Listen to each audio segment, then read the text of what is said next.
Assalamualaikum warahmatullahi wabarakatuh. Perkenalkan, nama saya Ayu Laksmi Larasati dari kelas 11/4 absen 9. Pada kesempatan kali ini, saya ingin menyampaikan sebuah ceramah dengan judul Pentingnya Rendah Hati dalam Islam. Alhamdulillahirrabbilalamin, segala puji hanya bagi Allah Subhanahu wa Ta'ala yang telah memberikan begitu banyak nikmat kepada kita semua. Teman-teman yang dirahmati Allah, setiap manusia pasti pernah merasakan godaan untuk meninggikan diri, merasa lebih baik dari orang lain, apalagi di zaman modern seperti sekarang. Kita sering menjumpai budaya pamer atau show off. Ada yang pamer harta dengan mobil mewah, ada yang pamer kecantikan dan penampilan di media sosial. Bahkan ada juga yang pamer ilmu dengan merendahkan orang lain. Padahal, semua yang kita miliki sejatinya hanyalah titipan dari Allah. Tanpa izinnya, kita tidak akan memiliki apa-apa.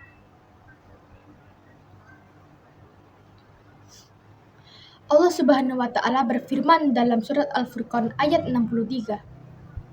Dan hamba-hamba Tuhan yang Maha Penyayang adalah orang-orang yang berjalan di muka bumi dengan rendah hati. Dan apabila orang-orang jahil menyapa mereka, mereka mengucap kata-kata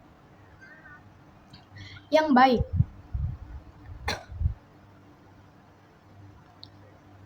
Ayat ini mengingatkan kita bahwa salah satu ciri hamba Allah yang sejati adalah sifat rendah hati. Orang yang rendah hati tidak mudah marah, tidak membalas kebodohan dengan kebodohan, tetapi menjawab dengan perkataan yang lembut. Inilah akhlak yang perlu kita tiru.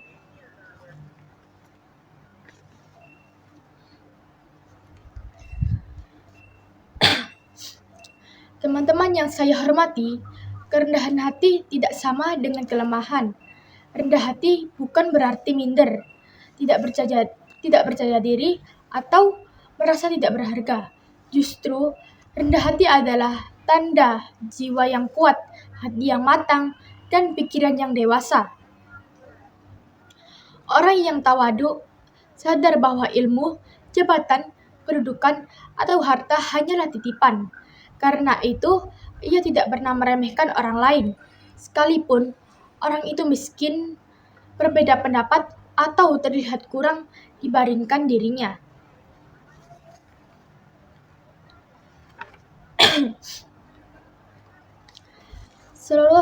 Rasulullah Shallallahu Alaihi Wasallam adalah keteladanan terbesar dalam hal kerendahan hati. Beliau seorang nabi, pemimpin umat, manusia yang paling mulia, tetapi kehidupannya sangat sederhana.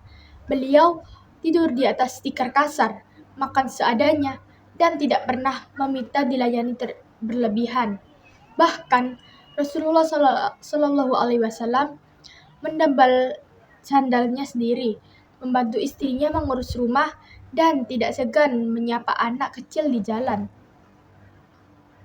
Ketika orang tua atau sahabat berbicara, beliau mendengarkan dengan penuh perhatian. Padahal, kalau mau, beliau bisa saja bersikap angkuh, tetapi beliau memilih untuk selalu tawadu.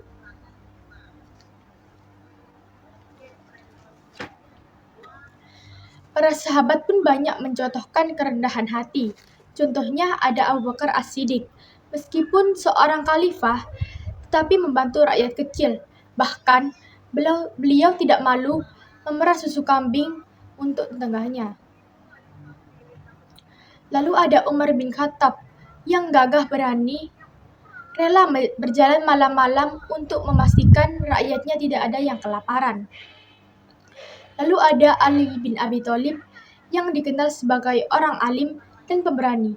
Justru beliau hidup sederhana dan sangat menghargai orang-orang kecil. Teman-teman yang berbahagia, sifat rendah hati membawa banyak sekali manfaat. Di antaranya, 1. Rendah hati membuat kita lebih mudah diterima dalam pergaulan. Orang yang sombong biasanya dijauhi, sedangkan orang yang rendah hati disegani. Lalu yang kedua, rendah hati menghindari kita dari sifat iri, dengki, dan merasa paling hebat. Hati menjadi lebih tenang. Yang ketiga, rendah hati membuat kita semakin dekat dengan Allah karena kita tidak akan pernah merasa cukup tanpa pertolongannya. Yang keempat, rendah hati membuka pintu ilmu karena kita mau belajar dari siapapun tanpa memandang rendah orang lain.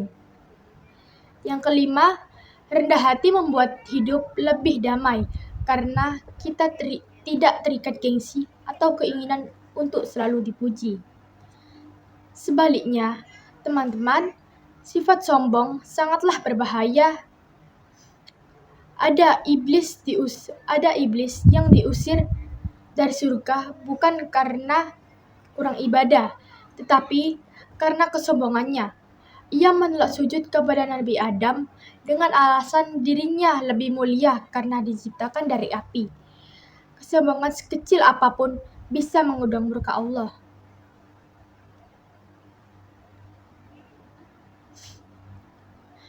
Rasulullah Shallallahu Alaihi Wasallam bersabda, tidak akan masuk surga orang yang di dalam hatinya terdapat kesombongan sebesar biji sawi.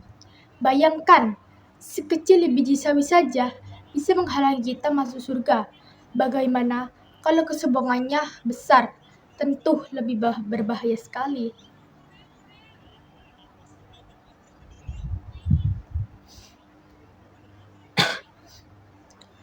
Teman-teman yang dirahmati Allah, lalu bagaimana kita melatih sifat rendah hati?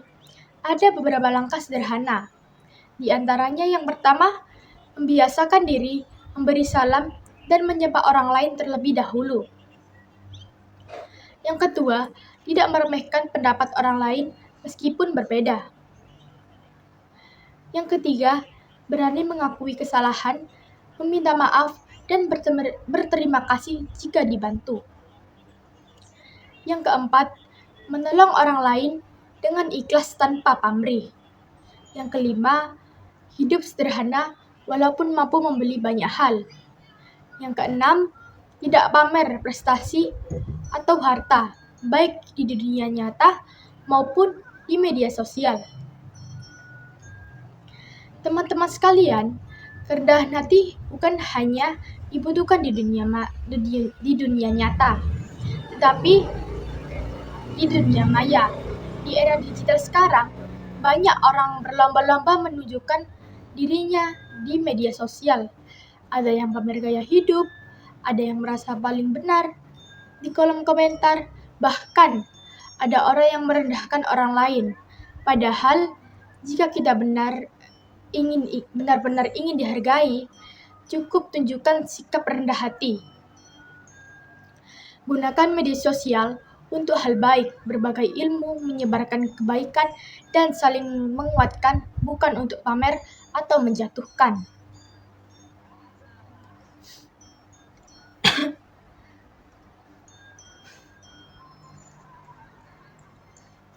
Teman-teman yang mulia, mari kita renungkan.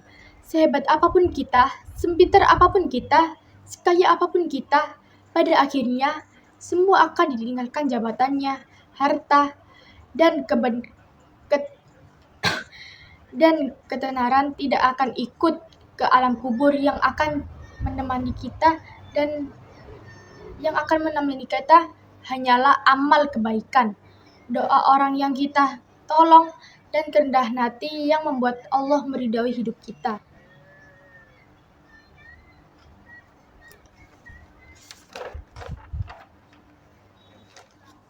Sebagai penutup, mari kita ingat sebuah pepatah. Padi semakin berisi, semakin merunduk. Orang yang benar-benar berilmu dan beriman tidak akan sombong, justru semakin rendah hati.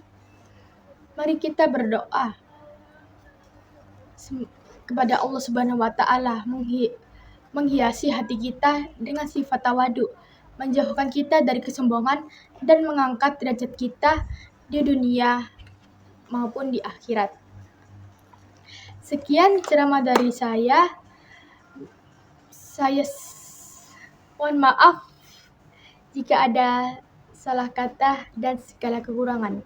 Wassalamualaikum warahmatullahi wabarakatuh.